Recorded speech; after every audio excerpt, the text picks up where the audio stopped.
Hello, I am really thrilled to be here for this next episode of Lead Different.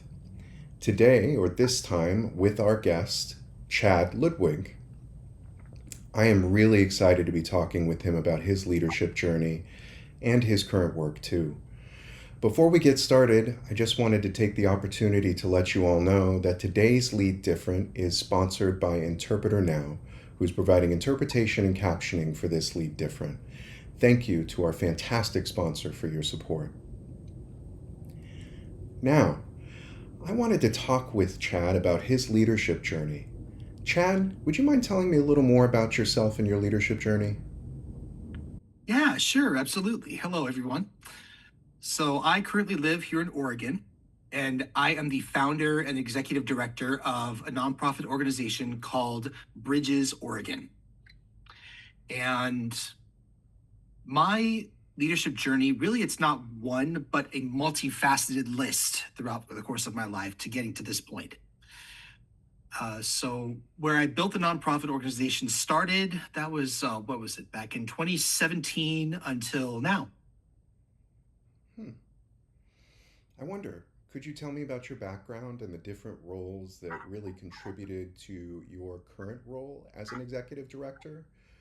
What made those experiences what they were to help shape you and to make it possible for you to be an executive director today? Really, like I said, it was a long list.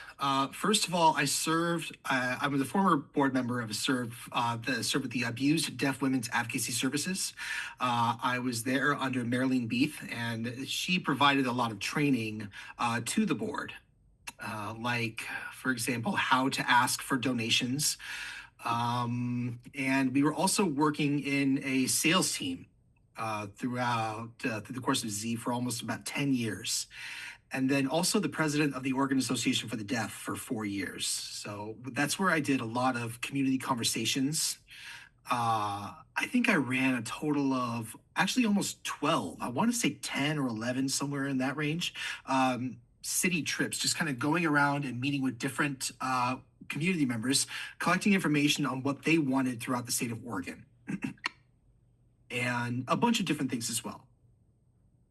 I really started exploding in my leadership when I was a student at NTID or RIT. I think that was 1992 thereabouts, and it really kind of has grown to where it is now. Hmm. I'm wondering, in each of those stops, there were critical things that benefited you as an executive director today. So, are there any specific things that you'd like to talk about? You mentioned sales and fundraising. What helped you build the organization into what it is today? Yes, yes, yes. Like, for example, working on the board, I was working with different leadership with ADWAS. That really just kind of opened the door for me, saying, okay, that's really understanding how a board should be, and also the health of the board's functionality and governance and responsibilities and roles, really kind of all of that wrapped into one right there. And then my experience with sales, it wasn't only sales, but also incorporating how to ask for donations. Because through sales, you do need to have that innate skill on how to work with individual people or maybe groups.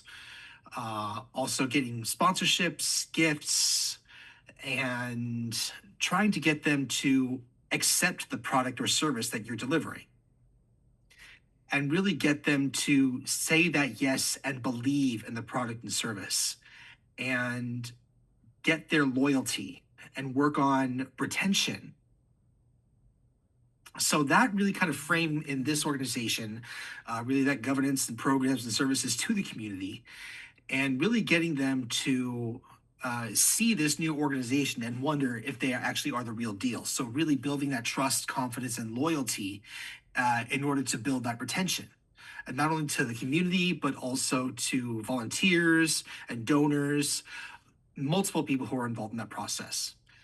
We also received grant writing training, and we've done that several times. But honestly, I could not put pen on paper for the life of me. I was so scared to do that. And 20 years later, I finally broke the habit, and really, yeah. Yeah, that's definitely a fear that you had to overcome about whether you could or couldn't do it. Could you tell me about that aha moment where you finally overcame the fear and realized you had the ability? Tell me about that moment. Oh, yes, yes, yes. So that's when I was working for the university. And my position, I was responsible of, I was looking for grants. It was a brand new role, and I had never gone into that field before. I mean, I'd had the training, but I'd never actually stepped in to actually do the work. So the university was awesome. They provided so much great mentorships and really just a great encouragement to get me into the space to allow me to kind of step out of my comfort zone and start doing the work. I applied to several grants through the university level, and I didn't receive any of them. Then somehow there was a community-based grant out there, and I asked, the university, say, hey, can I use work time to do this as a professional development training? Because I wasn't successful on the federal level with the grants. So there's the state level grants. I really wanted to try and get that. And the university said, yes, go for it. So I was able to do that, put together a grant, and that sort of opened the door to what it is now. Oh, that's awesome. It's always good to be given an opportunity to try and experiment with new things and make things happen. I'm really happy the university gave you the space for that. It's my understanding that that project that you were working on was related to the data project. Is that right? Oh, yes, yes, yes. Let me actually go back a little bit. So that first grant on how to actually proceed was because of the data that was collected. So further back, I would say maybe at the start of my career on 2013, 2015, I had started to get my feet wet with the legislative work. See, I had moved to Oregon in 2012, so it was around the year 2013. That was the birth year for me. So I was trying to just get a feel, just kind of understand, establish those relationships on what that looked like. And then in 2015, a bill was submitted to the legislative body, and I wanted them to get into it and buy into it. But somehow they all said, where's the data? Where's the data to support this? Where is it? And of course, there was a national data establishment already ready. We said there's this many deaf people in the country. We have X, Y, and Z.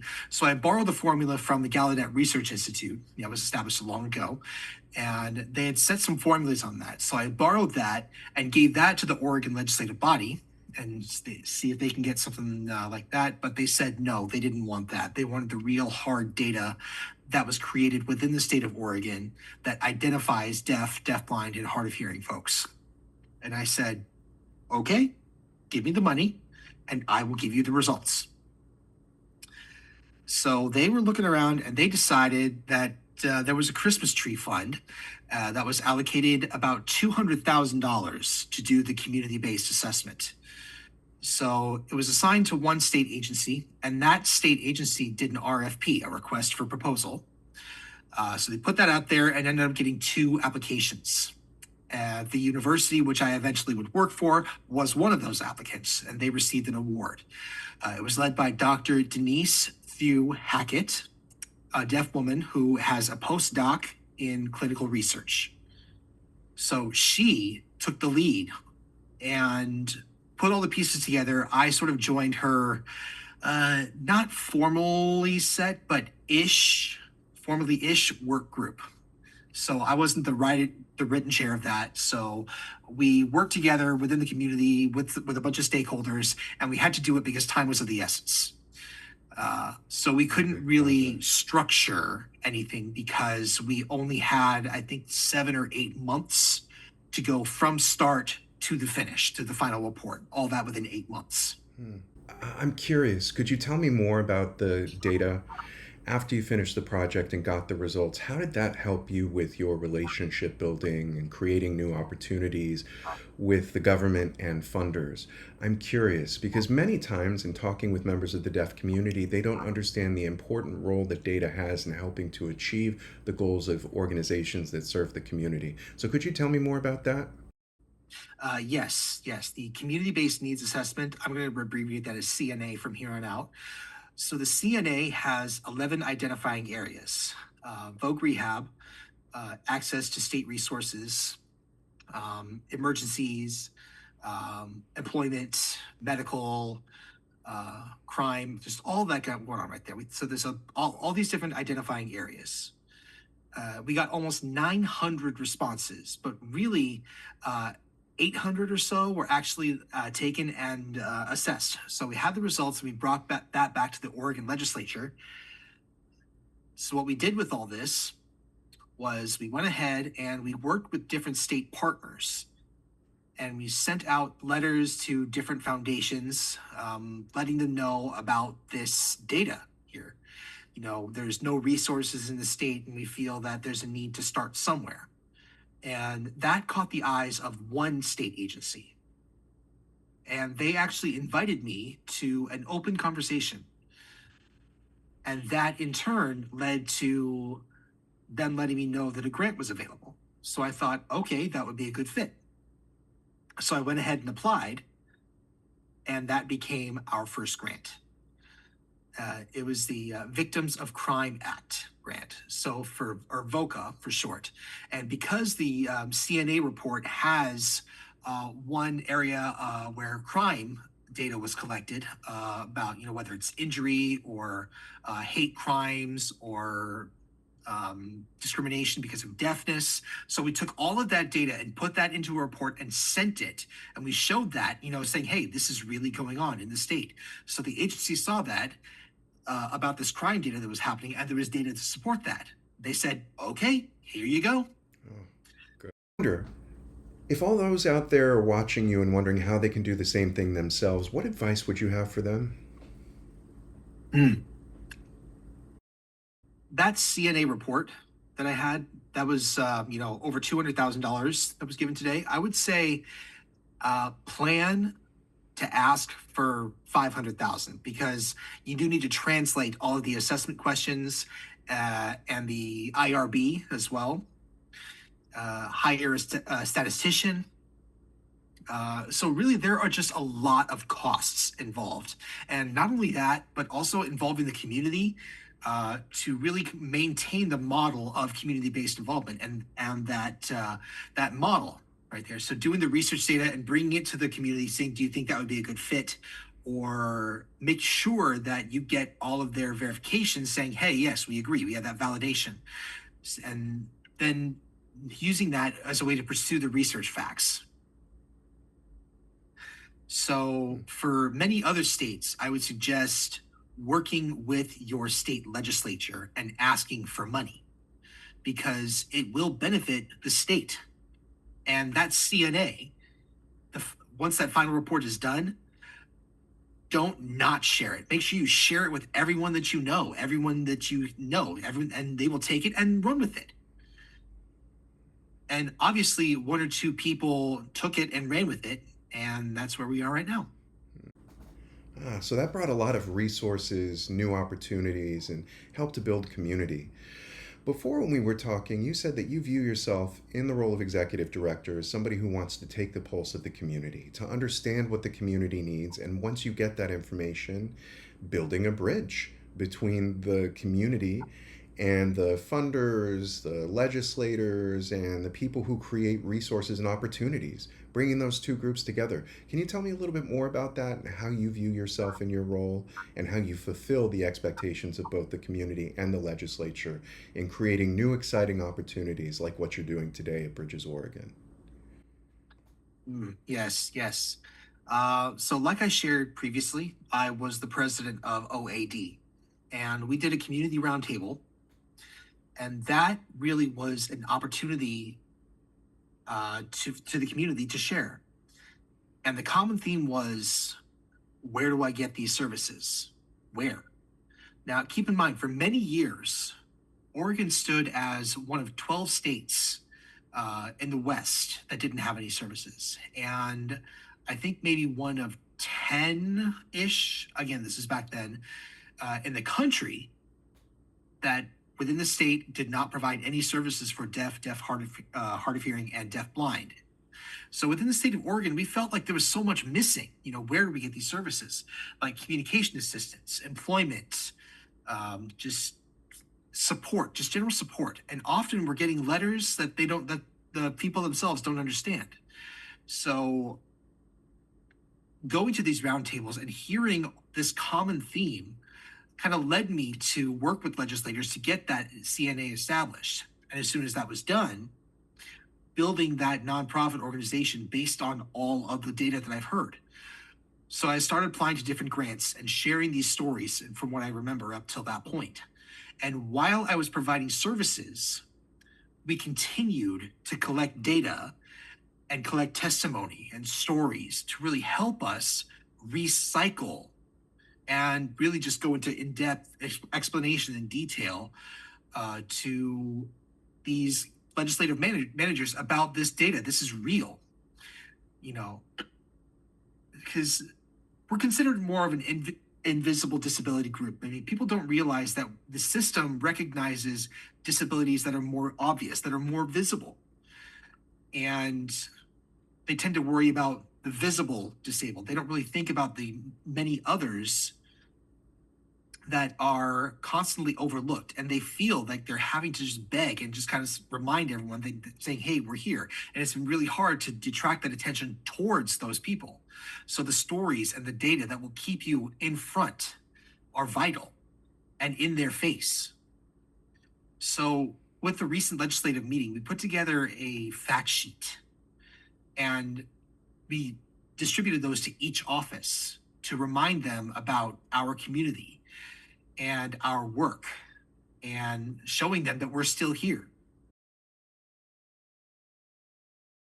That's interesting. When you were talking about stopping by legislators' offices and building connections with them, explaining what was happening in the community, you are fulfilling a role as a representative of the entire community. And obviously, you internalize through your leadership journey the different skills and knowledge to help serve in that role. So I wanted to ask you, oftentimes those in our community find that there are some gaps. Some don't feel like they're able. Some don't feel like they have the experience or confidence or knowledge. And you clearly served as the connection between the opportunities and the community. What kind of responsibilities do you see yourself having, becoming responsible for supporting the community and by getting the money and using it to give the community what it needs? What kind of responsibilities do you have and how do you deliver on those responsibilities? Mm. The main thing is collecting data and the stories. That's really what sells. I mean, that's part of the sales experience. So I was able to translate all of this information into my sales pitch uh, and not really getting them to acknowledge and uh, building that bridge. Starting from one side, you also need to build a bridge from the other side as well. You need them to do their part. So for us having that data, we built our part of the bridge. We're saying, hey, now it's your turn to build your part of the bridge and connecting in the middle. And then from there, cars and trucks are able to pass through. Trucks with money, come to our side, and trucks with services going to their side. But I digress. But really, the bottom line is, like I said before, this is just really a reminder saying, hey, this group is here. And we just need to make sure that all the information collected is a way that, and is presented in a way that really can form that connection. Not every legislature thinks or feels the same, I'll tell you that. Like, for example, some legislatures are strongly believing in law and justice. We look at some of the stories that fit with their views. And then there's some legislators that are heavily involved in education. We're saying, hey, we have this stuff that impacts education for children in our state. And then we have different legislators that are involved in the medical field. So really, each individual legislator has their own, like their own little six. And it's really interesting in that area where we can actually go into that different work committees and based on the knowledge that they created up to that point, the knowledge and the training and the desire. So we're trying to make those connections, their vision with the stories that we have, and really just kind of getting through that wall. Yeah. And it really worked because you are so proud of the organization that you've built today with all kinds of programs and services. So clearly, you hit on a model, philosophy, and approach to leadership that works well for your organization and state. Congratulations. Thank you. I'm wondering for the people watching you today, suppose that some of them out there are middle managers who are hoping to become executive directors someday, or some of them have recently graduated from school and are looking forward to becoming executive directors but aren't sure where to start. What are your words of advice for those people in those different positions who are motivated to achieve at the same level that you have succeeded at? What's your advice for them? Yes. First and foremost, make sure you have a real strong support system for yourself. Secondly, self-care. I'm still working on that. Thirdly, um, hmm, find a teacher that can mentor and support you. You know, it doesn't have to necessarily be an actual teacher, or it could be those who are possibly in that field. Like for myself, for example, I had some interns and some uh, people of interest, people who are interested in that field in our community, who are willing to ask those questions and have those conversations. And I've had some out there who have already retired and who are currently executive managers, and I'm trying to pick their brain on this, that, and the other. So really know your resources, because sometimes something might come up and you might not know what you have, but you don't know what you have until you go and get that support. And really every day is something surprising. Not every day, but you feel like there's something going on and there's a constant need to be on your toes. So with that being said, I do have a responsibility to make sure that I myself am learning and educating myself while I'm collecting this information and then sharing it with those who want to learn about it. And just really connecting those people to the resources that are out there. I could inject my own ideas, and there's some good organizations to get involved with. Like, for example, I think it's the NSASDHH. Next, it's the Innivee. Yeah, Innivee, that's what it is. And then a few others as well. So creating space for directors and leaders to come together and exchange information and network. And that will really help and pay off in the long run. Hmm. It seems like it definitely did for you. That's amazing. And it's good advice for young people. So, taking advantage of the little time we have left, I have one last question for you. The name of this series is Lead Different. I wonder, from your own observations of your leadership journey so far, what are the ways that you have believed in the principles you set for yourself that have helped you lead different? What does that look like for you? How do you lead different? How do you approach that? Yes. Every day I get up and remind myself that someone in our community needs something. Yeah. Not me, it's them. Um, in the state of Oregon, we have 4.4 thereabouts, 4.4 million people living in the state. And national research shows that 1 in 4 have hearing loss. So that means a quarter of the entire state has some form of hearing loss. So we are seeing, the leadership change shows need to be seen where that benefits us. So over 1 million, that's over 1 million people already. So, I wake up and I answer one person, I answer to one person, and the next day, maybe another person. It's an endless job. And one great thing is that I have space already established where I can meet some needs, but still have more spaces to meet more needs. So it's an ongoing work. And that's where I'm able to mentor some people here, and they're able to mentor some people there. So they're able to establish more projects and expand in that way. Yeah. Really, the point is every day someone needs something. Yeah. That's the motivation. that you have inside that really lights that fire and inspires you to continue getting up every day and continue supporting your community. Thank you for sharing your insights. And again, I really appreciate your time with us today, talking about Lead Different and what that means for you.